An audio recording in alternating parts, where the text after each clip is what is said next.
정치, 문화, CEO, 스포츠, 각 분야의 굿피플, 핫피플, 갓피플을 모시고 인생 이야기를 들어보는 이야기를 담다 이담입니다. 오늘은 대한민국의 선한 영향력을 전하고 있는 갓피플입니다. 모두를 위한 정의가 어떤 모습이어야 하는지를 몸소 보여주고 있는 분인데요. 차별 없는 세상을 향해 법과 제도가 외면하는 자리에 서서 사회의 가장 약한 목소리를 대변하고 있는 장애인권법센터 대표 김예원 변호사와 함께합니다.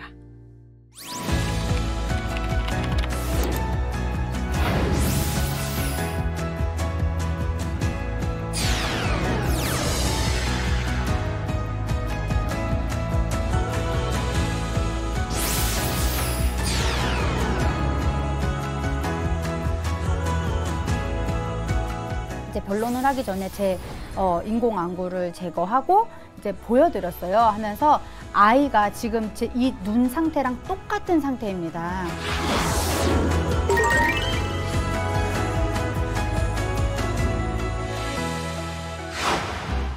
안녕하세요. 네, 안녕하세요. 네, 변호사님 이렇게 모시게 돼서 영광입니다. 아, 불러주셔서 감사합니다. 차 한잔 하시면서 편안하게 시작을 한번 해보겠습니다. 감사합니다. 목련꽃차예요. 저희가 변호사님 모시면서요.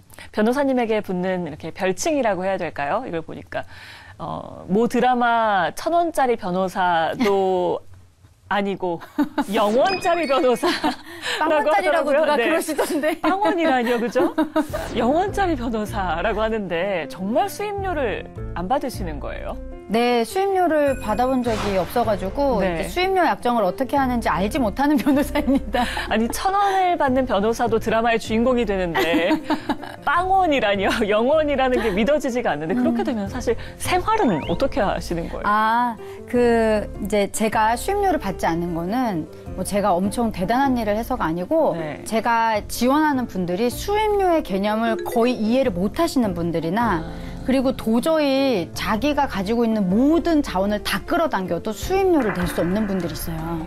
그런데 굉장히 심각한 피해를 당하신 분들, 그런 분들만 하기 때문에 제가 수임료를 안 받는 대신 저는 이제 제가 지원하고 싶은 사건을 마음껏 지원할 수 있는 자유를 얻잖아요. 네. 그러니까 이게 뭐 저한테만 엄청 손해보는 장사다 그건 또 아니고요. 네. 저는 책을 쓰고 또 강연을 하기 때문에 그리고 뭐 정부나 이런 곳에서 뭐 정책이나 네. 법안에 대해서 연구 용역을 하거나 자문을 요청할 때는 제가 공짜로 해줄 필요가 없잖아요. 그렇죠. 그래서 네. 그럴 때는 돈을 받고 있습니다. 그럼 말씀하신 것처럼 수임료가 영원이라고 해서 그럼 나도 우리 김예원 변호사에게 해야겠다 네. 한다고 할 수 있는 건 아니네요. 네, 맞아요. 아무나 해주시는 게 아니에요. 어디 가서 이제 공짜 이런 얘기하면 네. 그걸 막 들으시다가 네. 갑자기 몇 개월 있다가 제가 이혼을 싸게 해야 된다 막 이러면서 전화 주시는 분들이 있는데 네. 도움 다 못 드리는 건 너무 죄송하죠. 예. 그렇지만 이제 도움이 정말 필요한 사람들을 네, 네. 위해서 하고 계시는 네, 거군요. 맞습니다.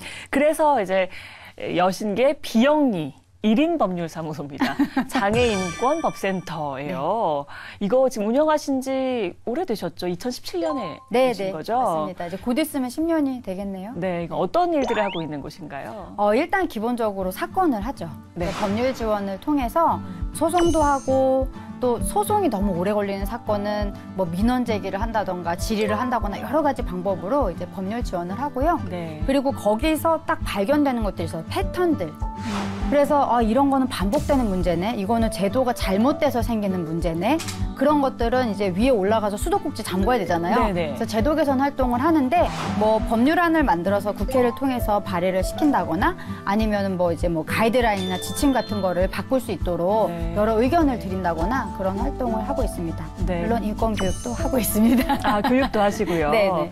근데 이런 그러니까 장애인권법센터, 장애인인권센터 같은 경우에는 지역에 좀 있잖아요. 네네. 그렇게 하지 않고 개인적으로 그거를 여신 건 또 이유가 있을 것 같아요. 제가 사실은 서울시 장애인인권센터에 3년간 근무를 했었어요. 네네. 네, 좋았는데 이제 문제가 뭐냐면 서울시 사건만 해야 되더라고요. 네. 근데 공교롭게도 그때 또 신안에서 큰 사건이 터졌었는데 가고 싶어도 갈 수가 없는 거예요. 네. 그리고 사실 사건을 하다 보면 법을 바꾸고 그 위에서 뭔가 정책이 바뀌어야 되는 것들이 있는데 네. 그런 인권센터 특히 나라에서 운영하는 곳에서는 조금 그런 걸 하기가 조금 제약이 있더라고요. 그래서 제가 고민을 하다가 그러면은 월급만 포기하면 내가 하고 싶은 거 할 수 있는데 그렇게 해봐야겠다 해서 네. 장애인권 법센터를 차리게 된 거죠. 아, 전국구로 활동을 하시기 위해서 네. 월급을 포기하시고. 네. 국제적으로도 같이 하는 것들 합니다. 아, 그렇군요. 네, 네. 전국이 아니라 뭐 세계적으로 할 수 있는 거군요. 너무 거창하게 말씀해 주셔가지고. 아니, 변호사님이 쓰신 책을 제가 또 이제 갖고 있는데 이 책 내용 중에 이제 앞에 소개 부분을 보면 그런 내용이 있어요. 가망 없는 사건도 기사회생시켜서 가해자가 엄벌받게 하는 게 주특기다라고 하셨더라고요. 제가 그렇게 썼나요? 네네네. 너무 오그라드네요, 손이.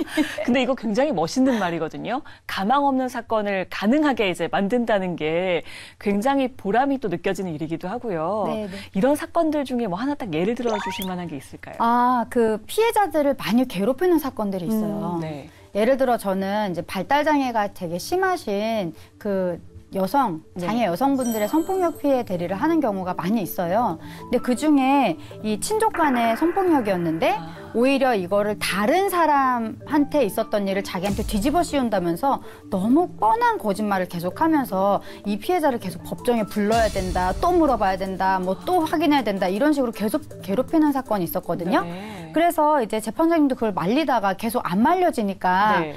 이제 절충안으로 얘기를 하신 게 피해자한테 증인신문에 물어보고 싶은 것을 보내라. 증거로 쓸 수는 없는데 네. 참고자료 그 이상으로 봐주시겠다는 사인이어가지고 네. 그거를 딱 캐치를 해서 재판장님께 말씀드렸죠.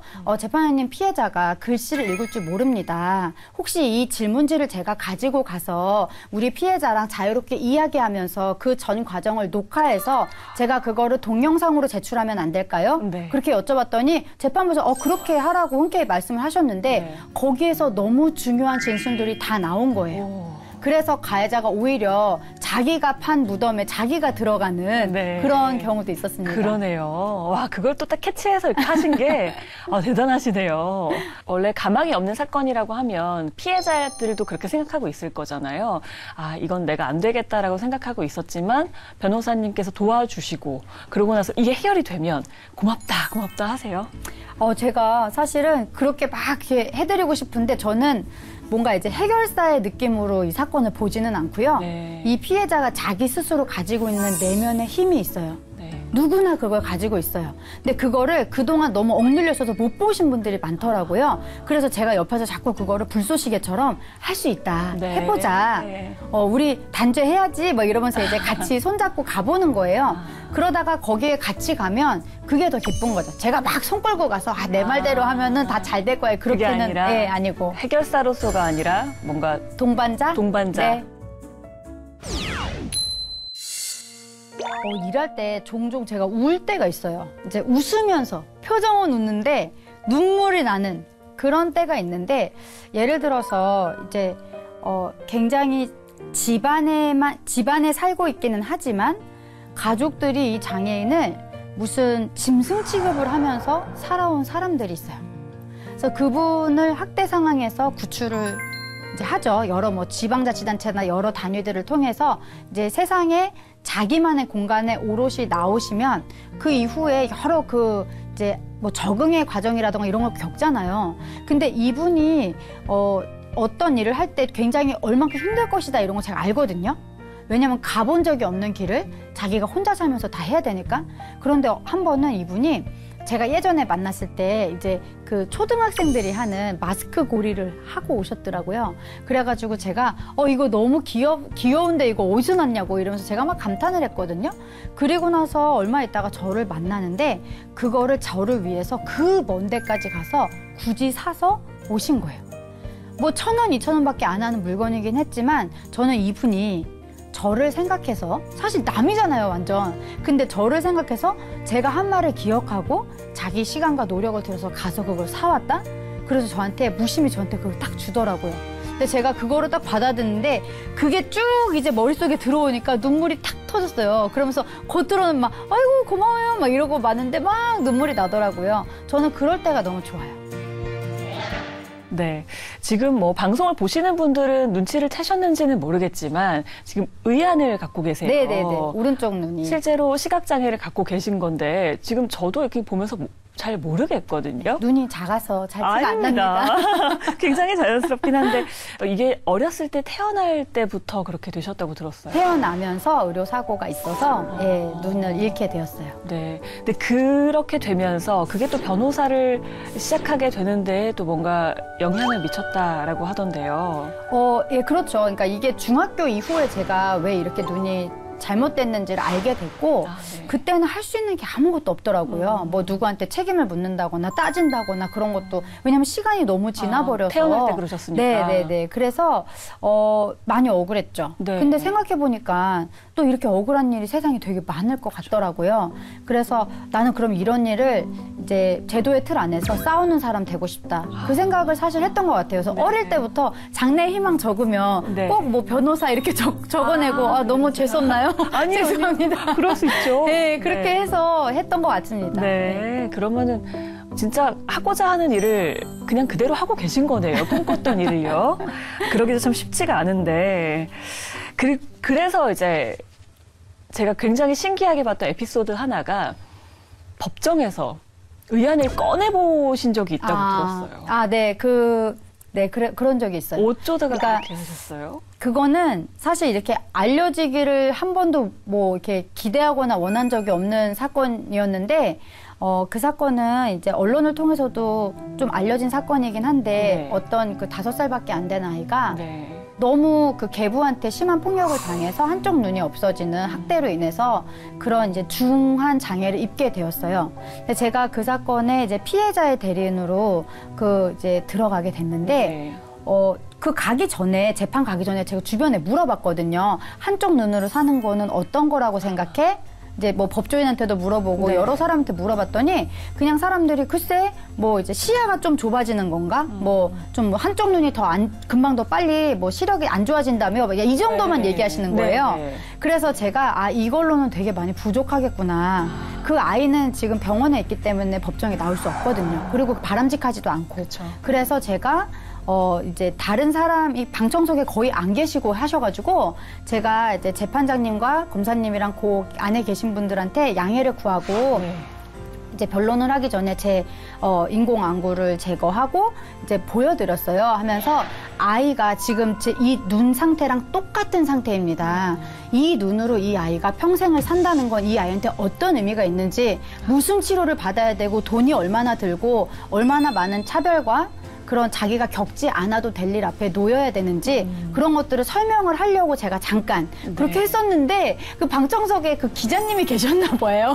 그래서 이게 기사화가 예, 됐군요. 그래서 제가 나중에 그걸 알게 됐는데 하여튼 제가 그 남편이나 네. 아이들한테도 보여주지 않거든요. 네. 그래서 저 나름 되게 큰 용기를 냈었는데 네. 네, 그래서 그게 사건이 진행이 됐었습니다. 가족에게도 보여주지 않던 네. 모습을 재판장에서 이렇게 하셨군요. 그때 그렇게 하고 나서 그러면은 엄벌이 처해졌나요? 법정 기준형이 있어요. 네. 그래서 그거 이상의 형이 선고가 됐었습니다. 그렇군요. 네. 성공한 네, 거네요. 네.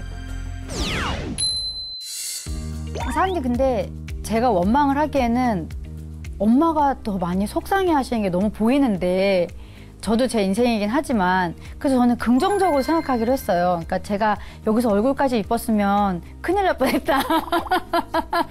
배우 할 뻔했다. 이러면서 공부 열심히 하겠다. 좀 어떻게 보면 요새 말로는 이제 정신승리라고 할 수 있는데 네, 약간 이제 적응이라고 해야 될까요? 그런 게 좀 빨랐던 것 같고 이미 저는 이제 평생을 장애인으로 살다 왔기 때문에 그 시점까지 크게 저한테는 새삼스러운 일은 아니었거든요. 그리고 또 이제 시각장애를 갖고 계시기 때문에 이걸 아마 하신 것 같은데요. 시각장애인도 일종 운전면허 시험에 응할 수 있도록 법을 바꾸는데 또 일조를 하셨어요. 네, 제가 그 사법 연수생일 때 네. 그 이제 무슨 종이가 하나 왔어요. 2종으로 7년을 무사고기 때문에 네. 1종으로 업그레이드를 시켜준다고. 네. 그래서 저는 이제 이유는 잘 기억 안 나지만 1종을 따고 싶었는데 못 땄던 것 같아서 기뻐가지고 막 갔었거든요. 그랬는데 저한테 뭐 이것도 이것저것 하라는 걸 제가 다 했어요. 돈도 네. 내고 뭐 다 했는데 맨 마지막에 시력 검사만 하고 가면 된다고 하길래 갔더니 네. 제가 한쪽 눈이 의안입니다라고 했더니 제 눈앞에서 제 신청서를 확 찢으시는 거예요. 여기 직원이요? 네, 그래서 어머. 제가 너무 놀라서 왜요? 이랬더니 네. 법에 따라서 한쪽 눈이 없으면 일종을 받을 수가 없다는 거예요. 그래서 제가 집에 와서 법을 찾아봤더니 정말 시행령에 그렇게 돼 있더라고요. 네. 그래서 다른 나라는 어떻게 하는지 궁금해서 찾아봤더니 이런 나라가 거의 없는 거예요. 그러니까 굉장히 차별적인, 네. 그러니까 아예 응시조차 못하게 하는 거는 차별이라는 거죠. 그쵸. 미국만 해도 의사의 진단서를 통해서 이 사람이 뭐 시야나 이런 게 어느 정도 확보가 되는 사람이면 다 응시는 할 수 있게 해주거든요. 네. 그래서 그거를 7년 동안 싸워가지고 바꿨는데 그게 저 때문이 아니고 이 사례들을 찾아보니까 네. 저는 그냥 기분 나쁘고 말면 되는데 뭐 운수업, 그쵸. 택배업 그쵸. 이런 거 하시는 분들은 갑자기 직업을 잃게 되시더라고요. 그렇죠. 그래서 그것 때문에 계속 하게 됐습니다. 네. 자, 이쯤에서요. 저희가 또 다른 얘기를 또 꺼내보기 위해서 저희가 담담담 코너라는 걸 준비를 했어요. 이 보석함 안에서 쪽지를 하나 꺼내주시면 그 안에 이야기가 담겨 있습니다. 네. 첫 번째 담담담은 후일담 한번 얘기를 해볼게요. 법정에 관한 후일담입니다. 법정에서 있었던 일. 나는 아이를 업고 법정에 서기도 했다. 아이를 데리고 가셔서.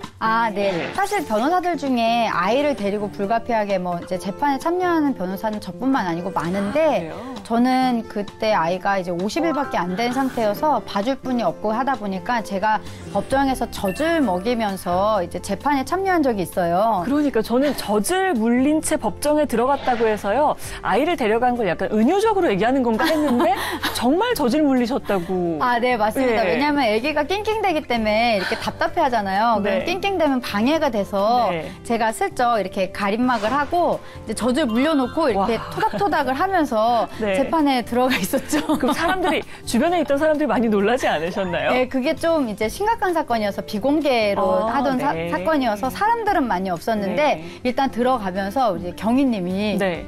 놀라시면서 이제 들어오시면 안 된다 그러셔가지고 제가 저 변호사입니다 이러고 네. 했더니 또 들어가서 이제 판사님이 네. 약간 동공지지 오시면서 누구시죠 이렇게 말씀을 하셔서 제가 피해자 변호사입니다 이러고 설명을 하면서 네. 이렇게 있었던 이게 설마 은유법이겠지. 근데 정말 실제로 있었던 일이라는 게 믿어지지가 않더라고요.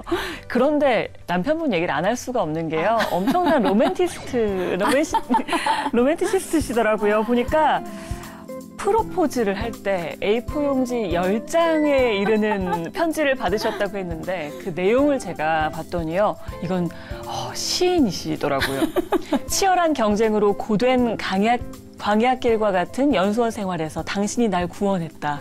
앞으로 펼쳐질 삶이 쉽지 않더라도 지금처럼 당신과 함께라면 행복할 것 같다.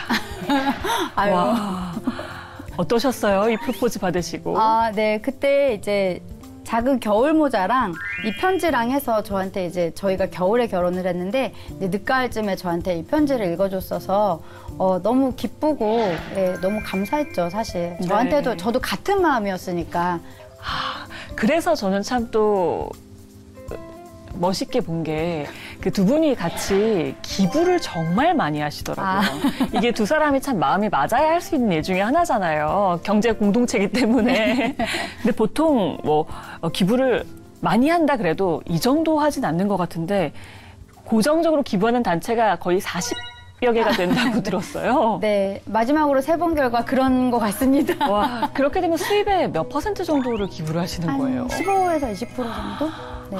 그럼 그게 두 분이서 완전히 동의를 하신 부분? 네, 그거는 저희가 결혼할 때 네. 아예 이렇게 저희가 약속을 한 부분이고 이제 마음이 잘 맞아서 그렇게 네. 했던 건데 이게 찬사받을 일은 아닌 게 네. 그러니까 돈을 쓰는 그냥 방식인 거예요. 네. 그래서 저는 이제 웬만하면 다 뭐 중고로 입히고 저도 그 마찬가지고 이제 뭐 얻어 입고 이렇게 이제 사는 거는 네네. 그렇게 사는 부분은 또 있고 또 여기에 돈 쓰는 거는 제가 또 만족하니까 이거에 그렇게 그냥 제 만족을 위해서 그렇게 쓰는 거지 네. 네, 그 이상의 의미는 없습니다. 하고 싶은 일 하시는 거다. 네, 네, 맞습니다. 또 불만 없어요. 정말. 정말 이렇게 사람들을 돕는 일을 그냥 하고 싶어서 하신다라고 하셨어요. 변호사님의 이제 사건을 처리했던 것들을 쫙 보면서 이런 질문도 하고 싶더라고요. 변호사님에게 정의란 무엇인가? 정의요? 너무 거창한 얘기긴 한데 저는 그 정의가 무엇인지는 잘 모르겠지만 정의가 어디에서 나오는지는 좀 일을 하면서 알 것 같아요. 네. 그러니까 정의는 좀 다른 사람을 주의 깊게 관찰하는 데서 나오는 것 같아요. 그러니까 우리가 살면서 억울한 일을 당하는 사람을 되게 많이 만나거든요. 네. 사실 내 주변에도 많이 있을 거예요. 그런데 그게 이제 이 사람 탓이라는 게 아니고 누군가가 그 사람을 조금만 더 관찰했다면, 조금만 더 뭔가 살펴봐 줬다면, 저 사람이 요새 잠깐 달라진 것 같은데 그런 것들 속에서 사실은 겪지 않아도 될 일로 가는 걸 좀 막을 수 있어요. 그래서 저는 그 정의를 위해서 열심히 일하고 있지만 사실 저한테도 계속 물음표고요. 네. 다만 저는 어딘가에서건 조금 관찰하는 사람으로 그 역할을 하고 싶다? 네. 그런 마음으로 일하려고 합니다. 네. 많이 하시죠. 왜냐하면 이제 저는 이제 여성이고 뭐 장애인이고 또 이제 다둥이 엄마이고 이제 나이도 그렇게 많지 않은 뭐 청년으로 분류되는 넓은 의미에서 뭐 그런 여러 가지를 가지고 있기 때문에 연락을 주시기도 하는데 저는 사실 그 현장에 발을 이렇게 딛지 않고 있으면 좀 이렇게 탁상 공론이 되는 것 같더라고요. 그래서 그리고 현장에 있는 게 너무 좋아요. 사람들 만나고 내가 맛있는 거 사들고 가가지고 무슨 일 있었는지 좀 들어보고 또 야 이거 정말 문제인 것 같지 않니? 이러고 우리 단체들이랑 같이 막 연대해가지고 막 나와 하면서 이제 시위도 하고 소송도 하고 이렇게 재밌게 살 수 있는데 또 이렇게 그거는 굳이 제가 해야 되나? 이렇게 해야 되나는 좀 그렇고요. 그러니까 지금에 되게 만족하고 살고 있어서 현장에 계속 있고 싶습니다. 오래오래. 지금 뭐 아내로서, 엄마로서, 변호사로서 이제 계속 열심히 일을 해오고 계신데 뭐 앞으로의 계획이라든지 꼭 해보고 싶은 일 뭐 이런 게 있으신가요? 사실 이제 그런 질문을 가끔 받을 때 제가 그때 생각을 해봐요. 나의 계획은 뭘까? 이러면서. 근데 제가 그 첫째 아이가 많이 아팠었거든요. 네. 그 혈액암 한 번 있었고, 그 다음에 뇌수술도 하고 그래서 그 아주 어린 나이에 많이 아팠던 일이 있었어요. 그때 네. 제가 셋째가 뱃속에 만삭이었고. 네. 그래서 그런 일을 이렇게 겪고 나면서 제가 느끼는 거는 매일매일이 기적이다. 자연스럽게 그냥 자동으로 주어지는 거 아니구나. 제가 그거 너무 많이 느끼더라고요. 그래서 그냥 그 지금 저한테 주어진 일 열심히 하면서 너무 나대지 않고 살아보자. 그게 제 작은 이제 소망이랄까. 그렇습니다. 지금처럼 재미있게 살자. 저는 그게 목표예요. 아이들이랑 지내는 것도 한편으로는 힘들기도 하지만 한편으로는 재밌는 점도 있거든요. 그러면 굳이 힘든 쪽은 잘 보지 않고 재밌는 점을 조금씩 찾아가서 조금 더 이렇게 많이 열매를 맺게 하는 거.